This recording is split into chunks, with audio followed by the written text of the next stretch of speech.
Knock, knock. It's time for cheap ass. Waka, waka, waka. Gypsy traveler's walking along an old country road one night. He sees these rather ominous-looking clouds, and it doesn't take mystical powers to realize that there's a storm a-coming.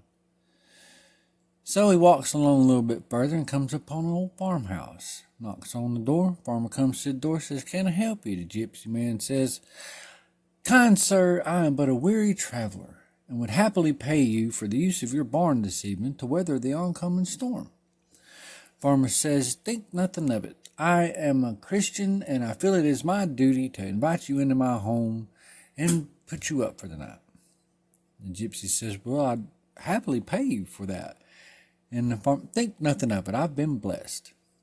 So gypsy goes in and sits down to dinner. They have a wonderful, wonderful dinner. They share ideologies and philosophies and a little bit about one another's culture with each other, and it's a thoroughly enjoyable evening. And it comes time for bed, and so the farmer shows the gypsy upstairs to the spare room, and sets him up and says, "Now in the morning we usually get up around daybreak, but if you need to sleep a little bit later than that, that's fine. Just holler at us. I'll feed you some breakfast and send you on your way, and it'll be great." So sure enough, the gypsy takes his rest and gets up next morning and sits down to a fantastic breakfast. I mean, his cholesterol went up 3 points. And so he says, "I really, really feel like I should pay you." And the farmer's like, "No, I'm not going to have your money. Not having it." And gypsy says, "Well, maybe I can do you a favor."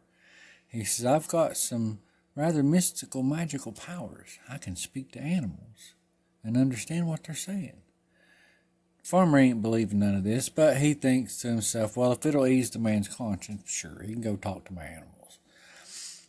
So about an hour later, the gypsy comes back and he says, "Well, your horse Chuck, he's your plow horse, he's not happy with you right now." He says, "You recently changed the bits you put in the mouth. So the ones you used before were oval and they were comfortable, and the ones you got now, they're more of a triangle shape, got an edge to it, and he can't pull as much because it hurts."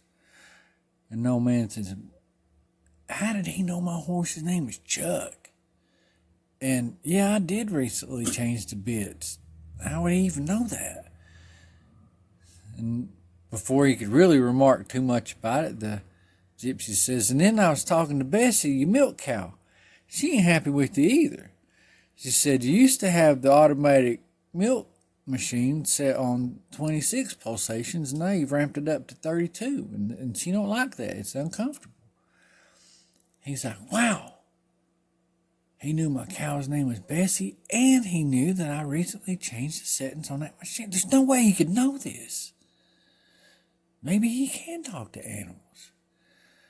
Before he could remark too much about it, Gypsy says, "So then I went around and was talking to your sheep," and the farmer said, "Let me stop you right there. You don't listen to a word they say, because they're all a bunch of liars."